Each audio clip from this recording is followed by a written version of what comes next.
महामहिम प्रस्तावना का वाचन करते हुए भारत के लोग भारत को एक संपूर्ण प्रभुत्व संपन्न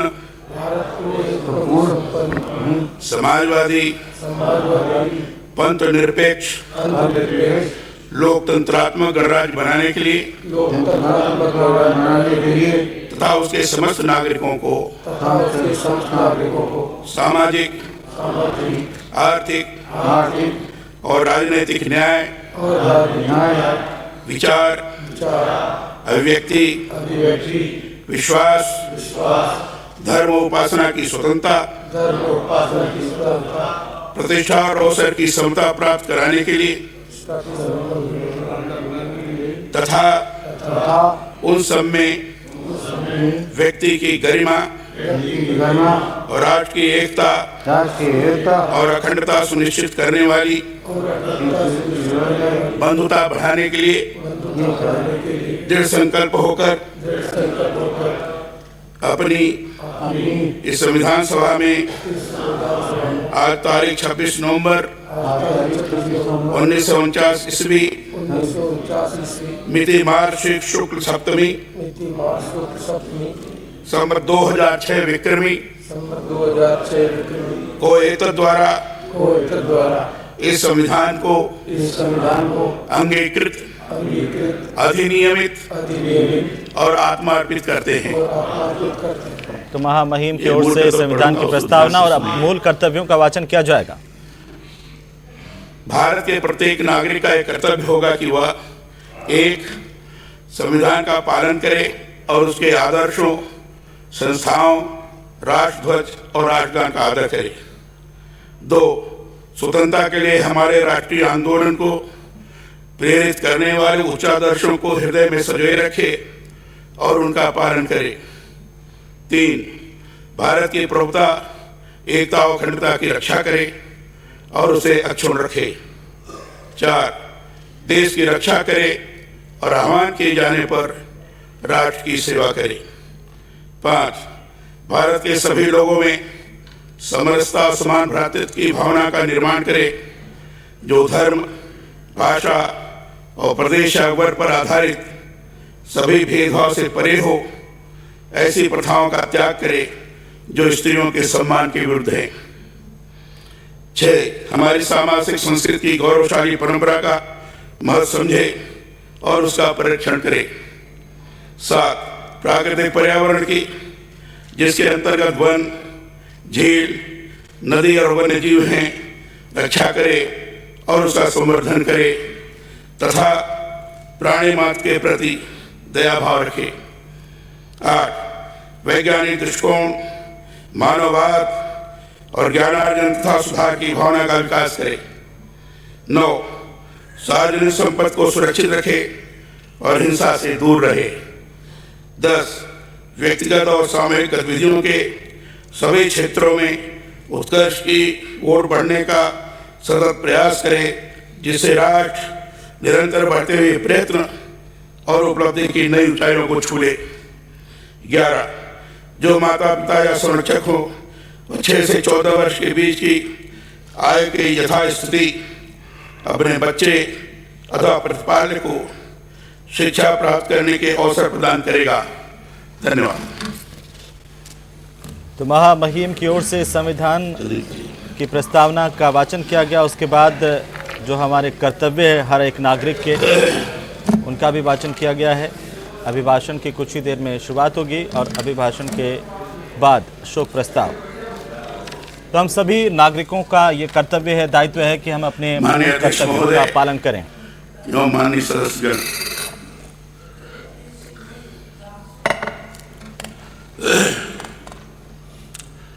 15वीं विधानसभा के 17 सत्र के शुभारंभ के अवसर पर मैं माननीय सदस्यों का अभिवादन करता हूं। पिछले 3 वर्षों में प्रदेश में विकास के जो नए आयाम स्थापित किए हैं उसके लिए राज्य सरकार को बधाई देता हूं। पिछले वर्ष पूरे देश ने कोरोना की दूसरी लहर की बड़ी त्रासदी देखी है। इस महामारी में कई लोगों को अपने प्रियजनों को खोना पड़ा। आज इस मौके पर मैं उन सभी प्रदेशवासियों के परिवारजनों के साथ संवेदना व्यक्त करना चाहूँगा, जिन्हें इस बीमारी के कारण पारिवारिक क्षति का सामना करना पड़ा। मैं इस महामारी के दौरान निरंतर सेवा प्रदान करने वाले कोविड वॉरियर्स, डॉक्टर्स, नर्स और सफाई कर्मियों का शुक्रिया अदा करता हूं, जिन्होंने अपने प्राणों की परवाह किए बिना इस महामारी में लोगों को ये प्राण बचाए।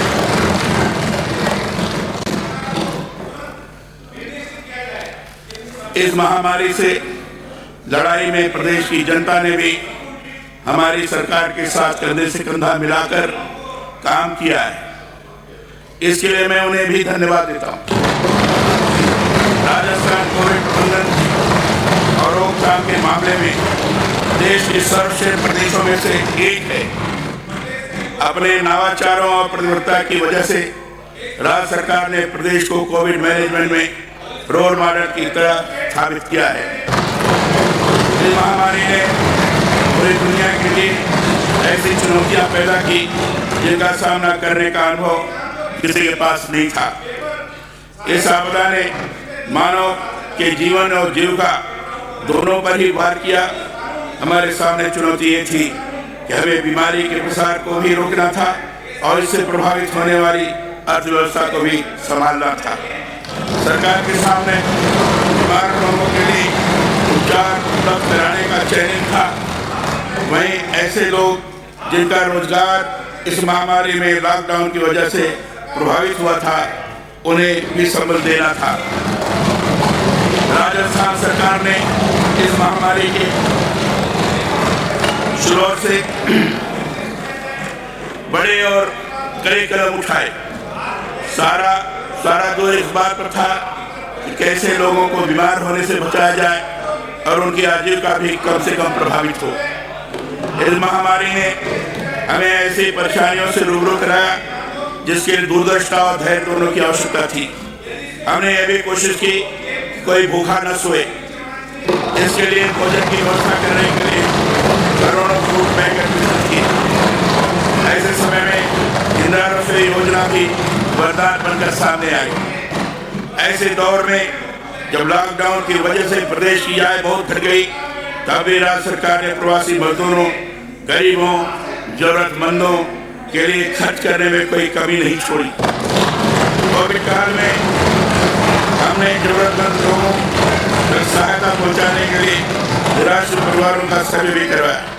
ऐसे जरूरतमंद 33 लाख परिवारों को 5,500 रुपये प्रति परिवार सहायता दिए गए।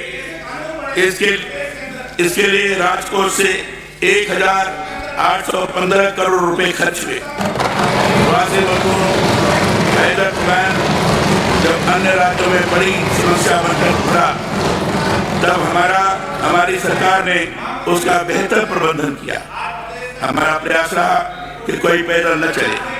प्रवासी मजदूरों के लिए चलाई गई स्पेशल गाड़ियों और ट्रेनों का खर्च राज्य सरकार ने उठाया। उपखंड अधिकारियों को जिम्मेदारी देकर सभी मजदूरों को बसों और अन्य वाहनों से गंतव्य तक पहुंचाया गया।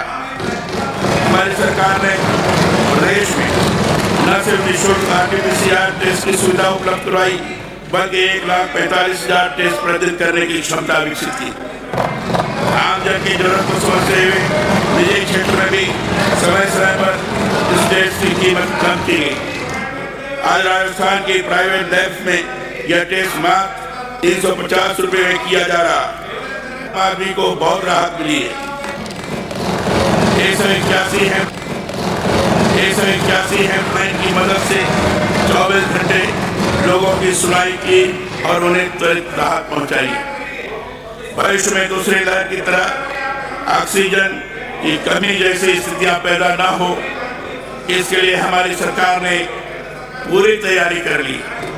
राज्य की 30 सालों में 473 से अधिक ऑक्सीजन जनरेशन प्लांट एवं 40,000 ऑक्सीजन प्लांट कंसंट्रेटर आज से 1,000 मैट्रिक टन प्रतिदिन से अधिक की मेडिकल ऑक्सीजन उत्पादन क्षमता विकसित कर ली गई। कोविड-19 की तीसरी लहर की आशंका को ध्यान में रखते हुए गंभीर मरीजों के उपचार की सुविधाओं में व्यापक वृद्धि की गई है। राज्य में 2020 में मात्र 5,909 ऑक्सीजन बेड और 1,211 आईसीयू बेड क्षमता उपलब्ध थी। अब प्रदेश में 28,000 ऑक्सीजन बेड और 6,000 आईसीयू बेड की क्षमता उपलब्ध कराई जा चुकी है। संकट का सामना करने के लिए हमारी सरकार ने 2018 की तुलना में अस्पतालों के सामान्य बेड, ऑक्सीजन बेड्स व आईसीयू बेड्स की संख्या में करीब 5 गुना तक बढ़ोतरी की है। मार्च 2020 में बच्चों के आईसीयू बेड की कुल क्षमता मात्र 665 थी। अब कुल 1,100 नियोनेटल आईसीयू और पीडियाट्रिक आईसीयू बेड की क्षमता उपलब्ध है। राजस्थान कोविड टीकाकरण में भी देश में अग्रणी रहा है। विषम भौगोलिक परिस्थितियों के बावजूद फरवरी 2022 तक 18 वर्ष से अधिक आयु के 5 करोड़ 28 लाख से अधिक व्यक्तियों को प्रथम डोज एवं 4 करोड़ 6 लाख से अधिक व्यक्तियों को द्वितीय वैक्सीन डोज लगाई जा चुकी है। 9,62,000 व्यक्तियों को प्रिकॉशन डोज दी जा चुकी है। साथ ही 15 से 17 वर्ष तक के लगभग 30 लाख युवाओं को वैक्सीन की पहली डोज दी गई है। राज्य में टीकाकरण सभी आयु वर्गों में राज्य की ओर से बेहतर है। माननीय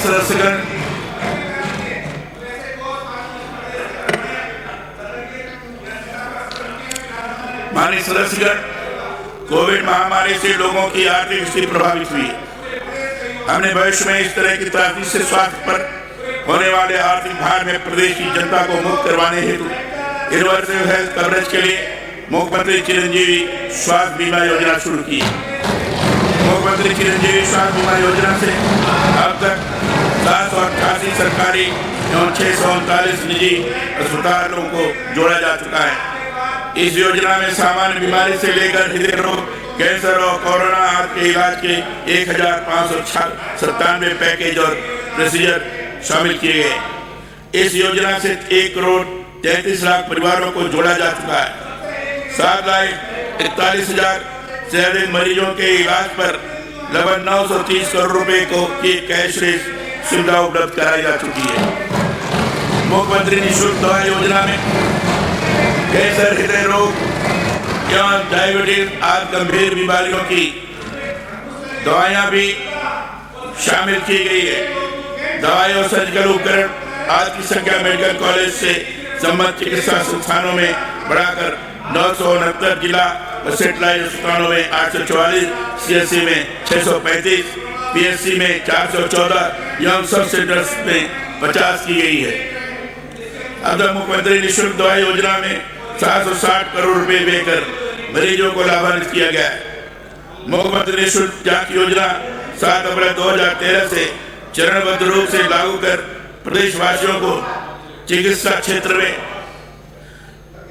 अभूतपूर्व राहत प्रदान की गई थी। इसके अंतर्गत प्रतिदिन 1,25,000 से 1,50,000 जांचें निःशुल्क की जा रही है। हमारी बेहतर एवं कम खर्च वाली चिकित्सा सेवाओं के कारण दूसरे राज्यों के मरीज हमारे प्रदेश में इलाज करवाने आते हैं, जो हमारे लिए गर्व का विषय है। नेशनल फैमिली हेल्थ सर्वे 5/2019-21 के आंकड़ों के अनुसार राजस्थान में संस्थागत प्रसव 94.9% हो गया है, जबकि देश में संस्थागत प्रसव 88.6% है। बाड़मेर और सीकर में नए मेडिकल कॉलेज प्रारंभ की जा चुकी है। 16 मेडिकल कॉलेजों में से 6 स्थानों श्री गंगानगर, चित्तौड़गढ़, सिरोही, दौसा, हनुमानगढ़ एवं धौलपुर में निर्माण कार्य प्रारंभ किए जा चुके हैं। कोटा, बीकानेर एवं उदयपुर में 450 करोड़ रुपए की लागत से स्पेशलिटी ब्लॉक का निर्माण कार्य पूर्ण किया गया तथा 200 करोड़ रुपए की लागत से जयपुर में सुपर स्पेशलिटी ब्लॉक का निर्माण कार्य अंतिम चरण में है। जयपुर के सवाई मानसिंह चिकित्सालय में बढ़ते हुए मरीजों की संख्या को देखते हुए चिकित्सा सुविधाएं सुलभ कराने के लिए 455 करोड़ रुपए की अनुमानित लागत से आईपीडी टावर का निर्माण किया जाएगा। इस टावर में लगभग 1,200 बेड क्षमता एवं 10 ऑपरेशन थिएटर तैयार किए जाएंगे। प्रत्येक जिले में नए मेडिकल कॉलेज खोलने की तर्ज पर नर्सिंग शिक्षण प्रशिक्षण के लिए सभी जिलों में राजकीय क्षेत्र में नर्सिंग कॉलेज खोलने का नीतिगत निर्णय लिया गया है। प्रदेश में कोरोना से बचाव एवं उपचार के प्रति आयुर्वेद के बढ़ते रुझान को देखते हुए राज्य में 500 आयुष हेल्थ एवं वेलनेस सेंटर प्रारंभ किए गए। राज्य के पर्यटन एवं धार्मिक स्थानों पर आयुर्वेद, योग एवं प्राकृतिक चिकित्सा के पीपी मोड पर मेरी टूरिज्म सेंटर स्थापना के क्रम में 20 स्थानों का चयन कर केंद्र स्थापित करने की कार्रवाई की जा रही है। माननीय सदस्यगण, हमारी सरकार ने इस बार भी ऐसे कार्य किए हैं जो राजस्थान में पहली बार संपादित किए गए। हमारे कार्य यह बताने के लिए पर्याप्त है कि हम कितनी प्रतिबद्धता से प्रदेश का विकास कर रहे हैं। हमारी सरकार द्वारा राजस्थान में बहुत सारे नवाचार किए गए, जिनमें से कुछ के बारे में मैं आपको बताना चाहूंगा। यूनिवर्सल हेल्थ कवरेज के लिए 1 मई 2021 से मुख्यमंत्री चिरंजीवी स्वास्थ्य बीमा योजना की शुरुआत की गई। राज्य प्रत्येक परिवार को 5 लाख रुपए की चिकित्सा बीमा सुविधा उपलब्ध कराई जा रही है। युवाओं को महात्मा गांधी की शिक्षा को आत्मसात करते हुए तो सामाजिक कार्यों में अपनी भूमिका निभाने के लिए तैयार करने के उद्देश्य से Mahatma Gandhi institute of governance and social sciences स्थापित किया गया। राज्य में पहली बार स्थापित शांति एवं अहिंसा प्रकोष्ठ को अपग्रेड कर शांति एवं अहिंसा निदेशालय का गठन किया गया। सिलिकोसिस बीमारी में से पुनर्वास एवं राहत के लिए सिलिकोसिस नीति जारी की गई है। राज्य में निवेश को बढ़ावा देने के हेतु 3 वर्ष तक उद्यम विभिन्न विभागों की स्वीकृतियों के व निरीक्षणों से मुक्त करने के लिए राजस्थान सूक्ष्म लघु एवं मध्यम उद्यम facilitation of establishment and operation अधिनियम 2019 लागू किया गया। सरकारी फजली ऋण ऑनलाइन पंजीयन एवं वितरण योजना 2019 शुरू की गई। राजस्थान क्रीड़ा पदक विजेताओं को आउट ऑफ टर्न नियुक्ति नियम से पैरा खेलों को भी सम्मिलित किया गया। राज्य प्रतियोगिता का अभूतपूर्व आयोजन किया गया, जिसमें 18 खेलों में 8,000 खिलाड़ियों ने भाग लिया। राजस्थान ग्रामीण ओलंपिक खेल ग्राम पंचायत, ब्लॉक, जिला और राज्य स्तर पर आयोजित किया जाएगा, जिसमें प्रदेश के लगभग 26 लाख खिलाड़ियों का रजिस्ट्रेशन हुआ है। जन आधार कार्ड के माध्यम से राशन वितरण किया जाएगा। रिप्स 2019 में पर्यटन को 3rd सेक्टर में शामिल किया गया। 500 करोड़ रुपए के पर्यटन विकास कोष के गठन का निर्णय किया गया। विश्व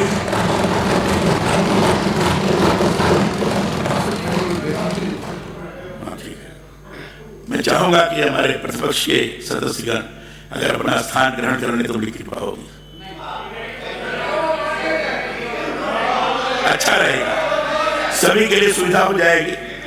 और फिर हाउस तो चलने वाला है, डट के विरोध करिए, कोई हर्ज नहीं है। लेकिन मेरा ये कहना है कि इसे बैठ जाए।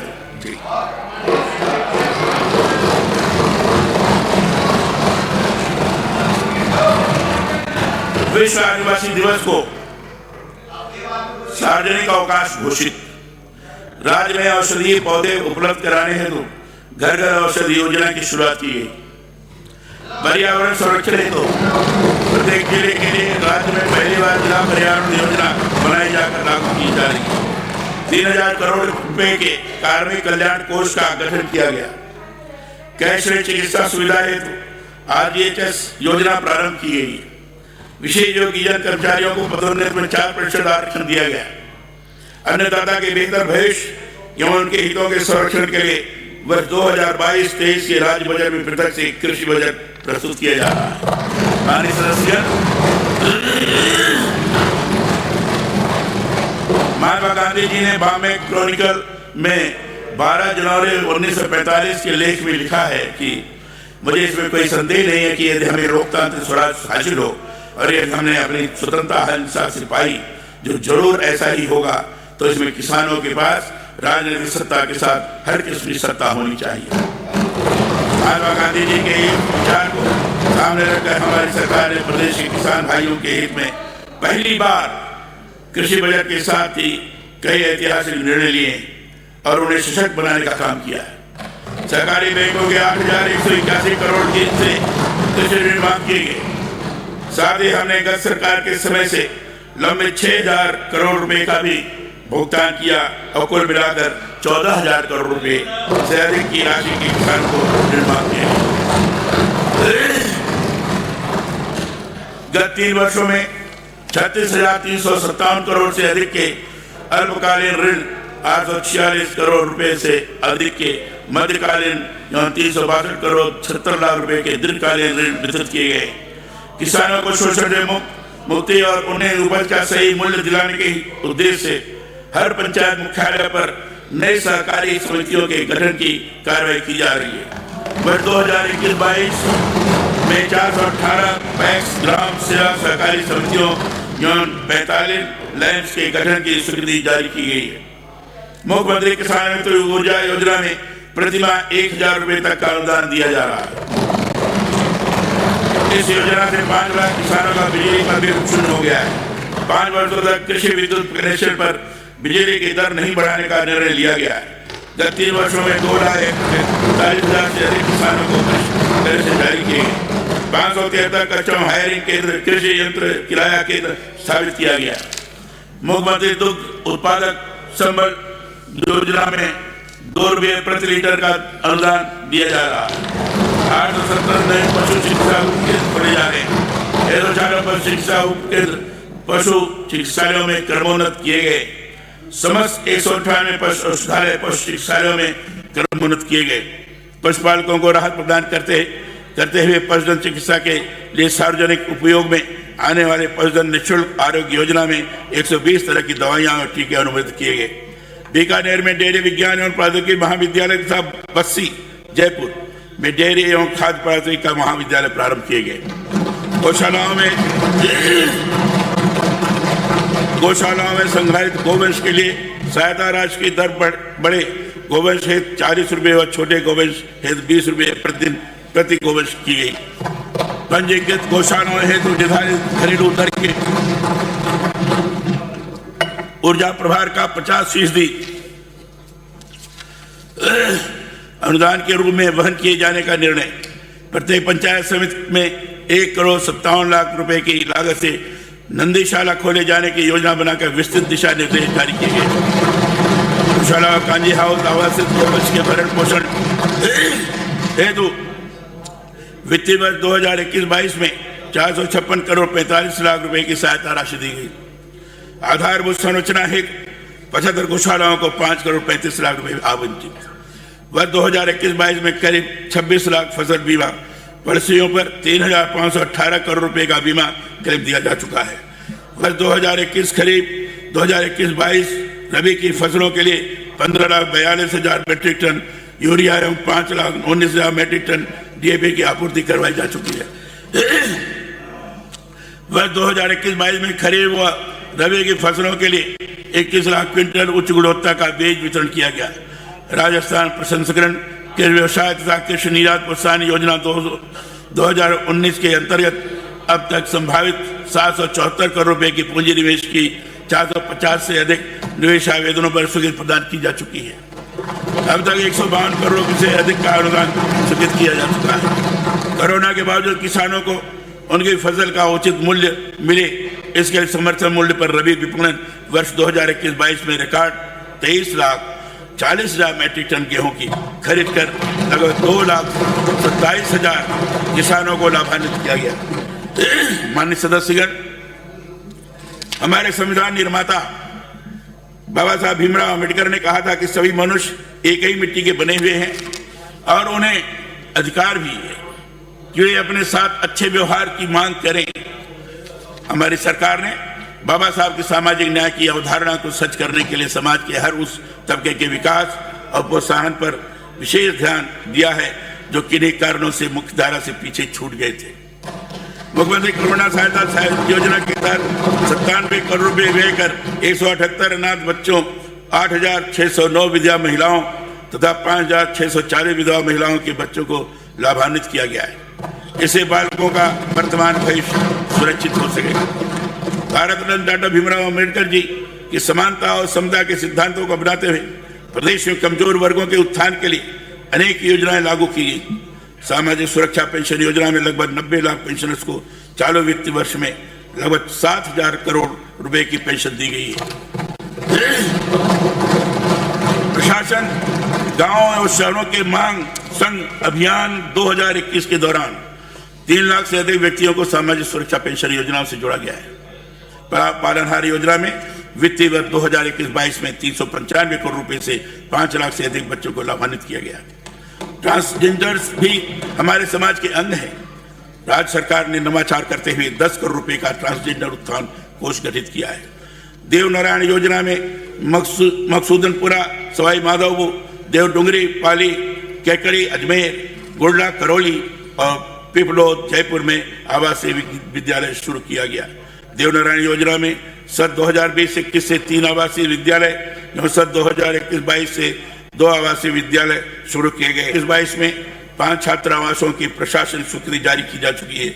छात्रावासों एवं आवासीय विद्यालयों में प्रवेश हुए विद्यार्थियों के परिवार की वार्षिक आय सीमा अधिकतम 2,50,000 रुपए से बढ़ाकर 8 लाख रुपए की गई है तथा जिनके माता पिता राज्य सरकार के कर्मचारी हैं या जो लेवल 11 तक वेतन प्राप्त कर रहे हैं को भी ये सुविधा उपलब्ध होगी। राज्य में वंचित वर्ग तथा सामाजिक सरोकार के क्षेत्र में केंद्र सरकार, राज्य सरकार से मान्यता प्राप्त लाभकारी संस्थाओं की सक्रिय जन भागीदारी को प्रोत्साहित करने और उन्हें कार्य हेतु अनुकूल वातावरण उपलब्ध कराने के लिए राज्य सरकार की ओर से सुविधाएं, रियायत, छूट प्रदान कर रहे हैं। तो सामाजिक सुरक्षा निवेश प्रोत्साहन योजना 2021 लागू की गई है। विभिन्न प्रोफेशनल कोर्स एवं प्रतियोगी परीक्षाओं की तैयारी हेतु समर प्रदान करने हेतु मुख्यमंत्री अनुप्रीत कोचिंग योजना लागू की गई। गेस्ट फैकल्टी के रूप में शिक्षण कार्य के लिए सेवा हेतु वर्ष 2021-22 में विद्या संबल योजना प्रारंभ की गई है। वर्ष 2021-22 से विद्यार्थियों के ऑनलाइन आवेदन के समय जाति प्रमाण पत्र, मूल निवास प्रमाण पत्र, आय विवरण, जनाधार से वेब सर्विस के माध्यम से स्वतः सत्यापन होगा। उत्तर मैट्रिक छात्रवृत्ति योजना, मुख्यमंत्री सर्वजन उच्च शिक्षा छात्रवृत्ति योजना में 520 करोड़ से अधिक व्यय कर 4,17,000 विद्यार्थियों को लाभान्वित किया गया। अल्पसंख्यकों के समग्र विकास हेतु 100 करोड़ रुपए से विकास कोष का गठन किया गया है। राजस्थान अल्पसंख्यक वित्त एवं विकास सहकारी निगम लिमिटेड के सुदृढ़ीकरण में 20 करोड़ रुपए का अनुदान दिया गया। अल्पसंख्यक वर्ग के कल्याण हेतु राज्य सरकार के वर्तमान कार्यकाल में विभिन्न छात्रवृत्ति योजनाओं में 95 करोड़ रुपए से अधिक की राशि का भुगतान 1 लाख से अधिक अल्पसंख्यक विद्यार्थियों को लाभान्वित किया जा रहा है। अल्पसंख्यक वर्ग के युवाओं में शिक्षा प्रसार के लिए आवासीय विद्यालय, छात्रावास, छात्रवृत्ति, स्कूटी वितरण, मदरसों में कंप्यूटर आदि सुविधाएं उपलब्ध कराई जा रही हैं। मदरसा बोर्ड का है बनाकर मदरसों के आधुनिकीकरण के प्रयास किए जा रहे हैं।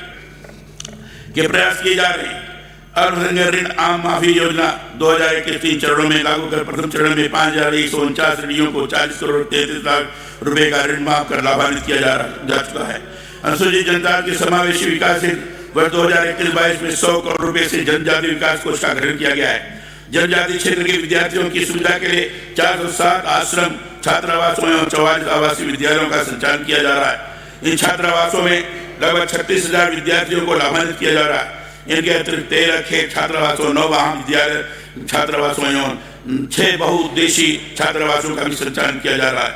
शहरिया क्षेत्र के विद्यार्थियों को छात्रवृत्ति, यूनिफॉर्म इत्यादि क्रय करने हेतु दी जाने वाली राशि को बढ़ाकर कक्षा 1 से 5 तक 1,000 रुपए एवं 6 से 12 तक 2,000 क्या है।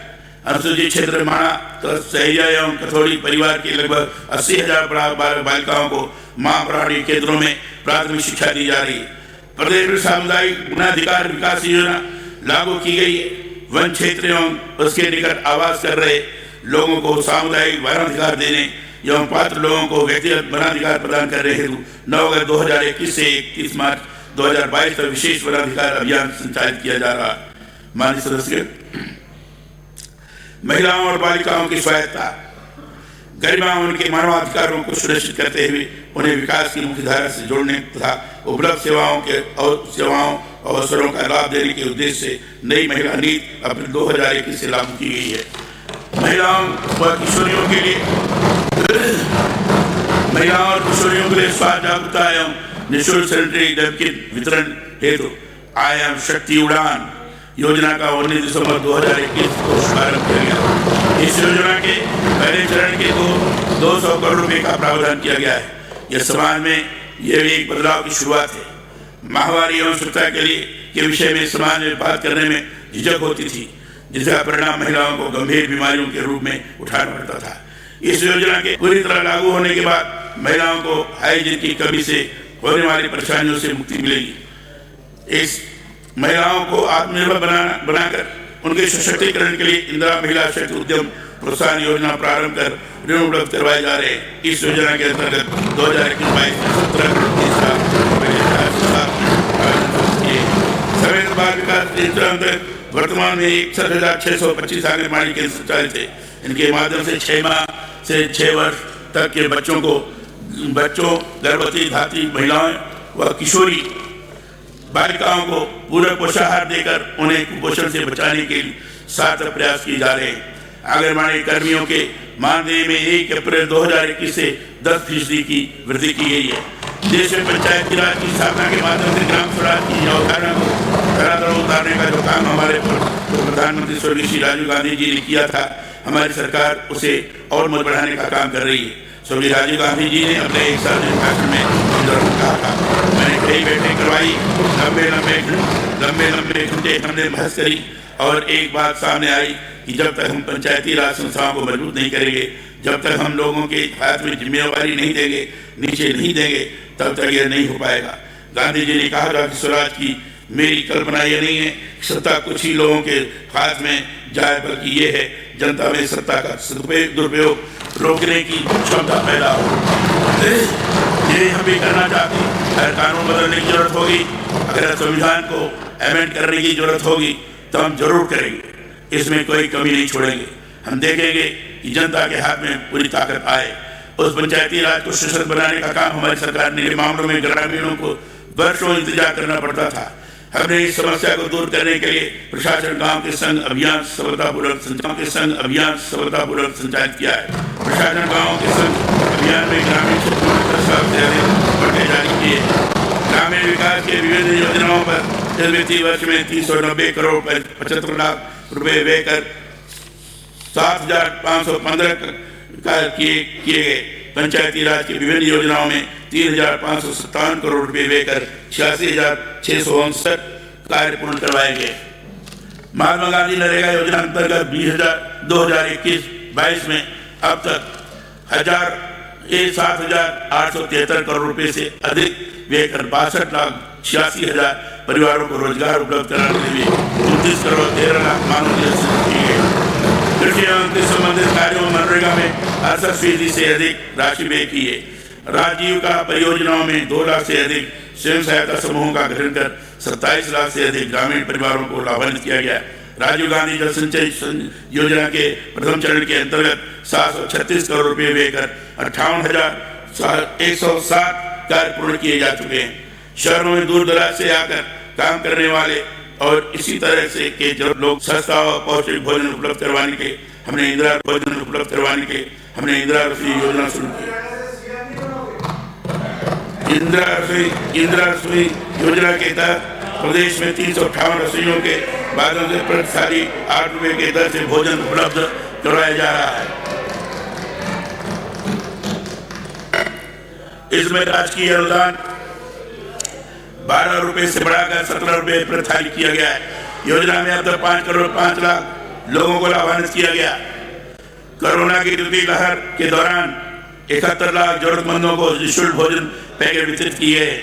पट्टे उपलब्ध करवाने के प्रशासन 4 शहरों के संघ अभियान 2021 चलाया गया।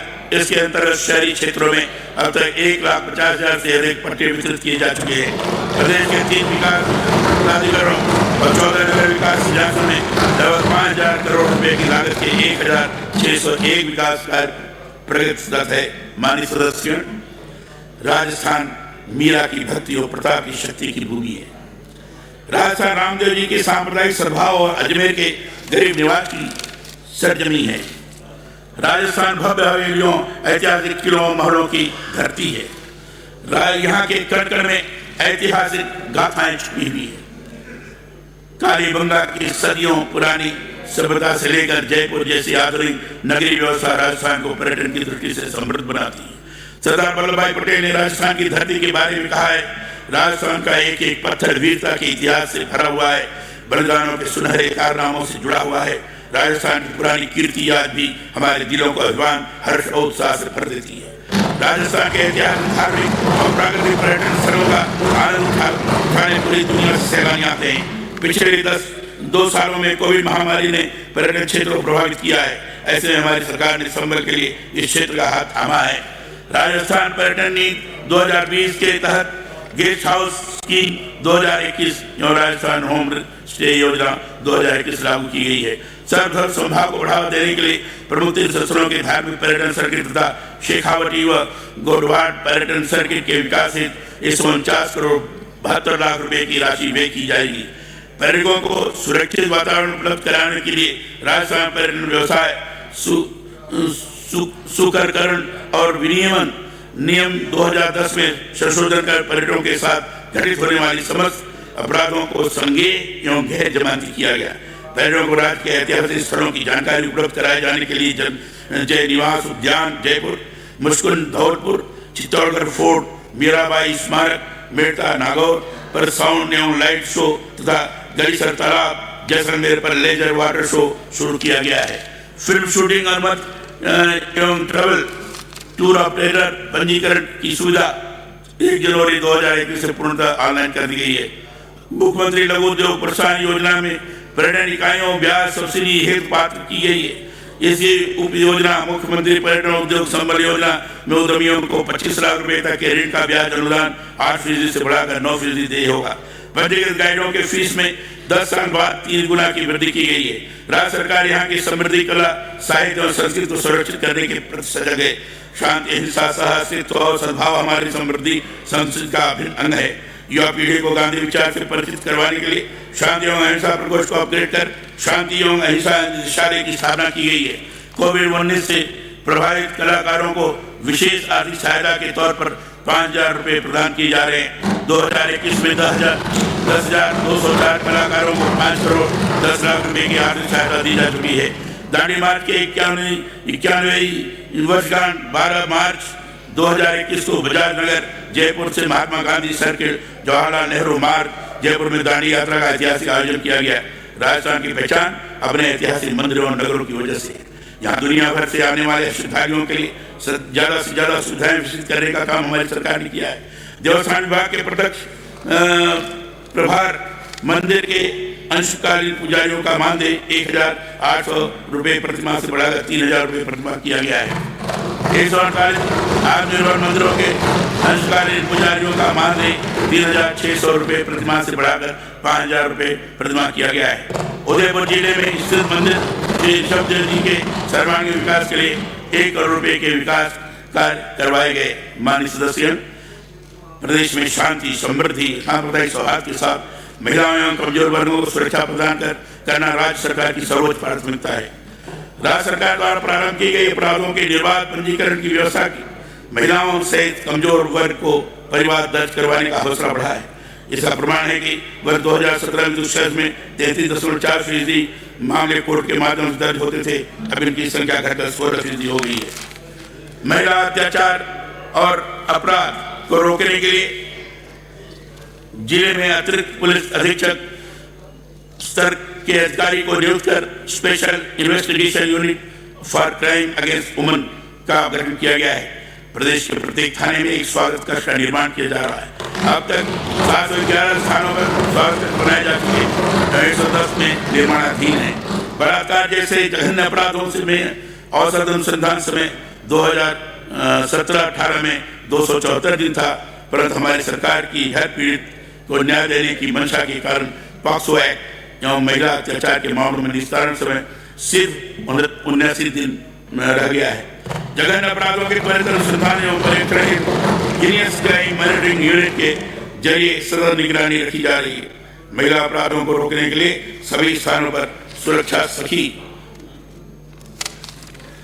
समूह का गठन किया गया है। माननीय सदस्य, विकास के लिए आधारभूत ढांचे को सुदृढ़ करना बहुत आवश्यक है। इसी को ध्यान में रखते हुए प्रदेश की ऊर्जा जरूरतों को पूरा करने के लिए हमारी सरकार परंपरागत ऊर्जा साधनों के साथ ही गैर परंपरागत ऊर्जा स्रोतों के विकास पर भी ध्यान दे रही है। गत 3 वर्षों में 2,970 मेगावाट की वृद्धि से राज्य की कुल विद्युत उत्पादन क्षमता 23,309 मेगावाट हो गई है। नई सौर ऊर्जा नीति के परिणाम स्वरूप 8,420 मेगावाट सोलर क्षमता के साथ राजस्थान देश में प्रथम है। निर्बाध विद्युत आपूर्ति के लिए गत 3 वर्षों में विद्युत तंत्र को सुदृढ़ करने पर विशेष ध्यान दिया जा रहा है। इसके लिए 400 केवी का एक 220 केवी के 4 132 केवी के 22 ग्रिड सब स्टेशन तथा 33 केवी के 496 सब स्टेशन स्थापित किए गए। 16 लाख से अधिक घरेलू कनेक्शन जारी किए गए।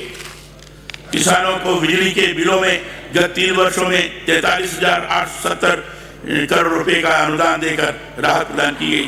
प्रदेश के प्रत्येक शहर, कस्बा, गांव और डाणी में स्वच्छ एवं शुद्ध पेयजल की व्यवस्था वर्तमान सरकार की सर्वोच्च प्राथमिकता है। बृहद पेयजल परियोजनाओं के माध्यम से सतही जल स्रोतों से वर्तमान सरकार के कार्यकाल में 18 शहरों, 4,098 गाँव और 4,000 डाणियों को पेयजल से लाभान्वित किया गया है। इसके अलावा पेयजल गुणवत्ता प्रभावित बस्तियों और डाणियों में 1,158 आरओ प्लांट्स एवं 1,953 सौर ऊर्जा आधारित डीप फ्लोरिडेशन संयंत्र चालू कर शुद्ध पेयजल उपलब्ध करवाया जा रहा है। जल जीवन मिशन के अंतर्गत प्रदेश के 35,000 से अधिक गांव में 60,000 करोड़ रुपए से अधिक लागत के 86 लाख से अधिक घर जल कनेक्शन जारी करने हेतु स्वीकृतियां जारी की जा चुकी हैं। अब तक प्रदेश में 22,50,000 अधिक परिवारों को घर जल कनेक्शन के माध्यम से स्वच्छ पेयजल की आपूर्ति की जा रही है। पेयजल के साथ ही किसानों को सिंचाई के लिए पर्याप्त पानी मिल सके, इसकी पुख्ता इंतजाम किया गया है। राज्य में वित्तीय वर्ष 2021-22 में विभिन्न सिंचाई परियोजनाओं पर 1,766 करोड़ रुपए व्यय कर 9,854 हेक्टेयर क्षेत्र में अतिरिक्त सिंचाई सुविधा उपलब्ध कराई गई।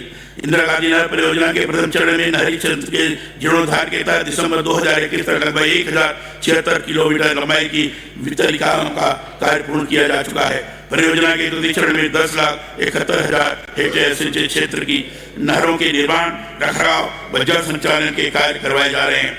परिवहन बृहद बहुउद्देशीय सिंचाई परियोजना पर वर्ष 2021-22 में 392 करोड़ 32 लाख रुपए व्यय किए गए हैं। धौलपुर लिफ्ट बहुउद्देशीय परियोजनाओं पर 2021-22 में 144 करोड़ रुपए व्यय किए गए। इसरदाय पेयजल परियोजना पर वर्ष 2021-22 में 78 करोड़ 15 लाख रुपए व्यय किए गए। कोटा जिले के डिगेट तहसील में काली सिंध नदी पर बनाए जा रहे नौनेरा बैराज पर वर्ष 2021-22 में 234 करोड़ रुपए 42 लाख रुपए व्यय किए गए। राजस्थान जल क्षेत्र आजीविका सुधार परियोजना के तहत 27 जिलों में 137 सिंचाई परियोजना के पुनर्वास जीर्णोद्धार से 4,70,000 हेक्टेयर सिंचित क्षेत्र के काश्तकार लाभान्वित होंगे। वर्ष 2021-22 में दिसंबर 2021 तक लगभग 87 करोड़ रुपए व्यय किए जा चुके हैं। पार्वती बांध जिला धौलपुर, छाबी बांध जिला झालावाड़, राणा प्रताप सागर बांध जिला चित्तौड़गढ़, सोम कमला अंबा बांध तथा माही नगर पर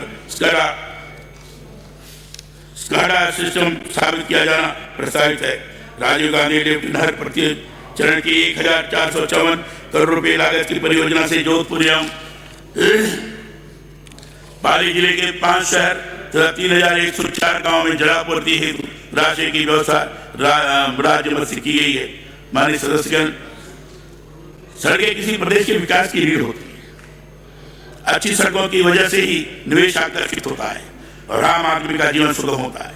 हमारी सरकार के कार्यकाल में 16,935 करोड़ रुपए देकर 5,794 किलोमीटर लंबाई में नई सड़कों का निर्माण, 860 किलोमीटर लंबाई में राष्ट्रीय राजमार्ग का विकास, 4,689 किलोमीटर लंबाई में राजभवन का विकास, 28,548 किलोमीटर लंबाई में ग्रामीण सड़कों के विकास का कार्य पूर्ण किए गए।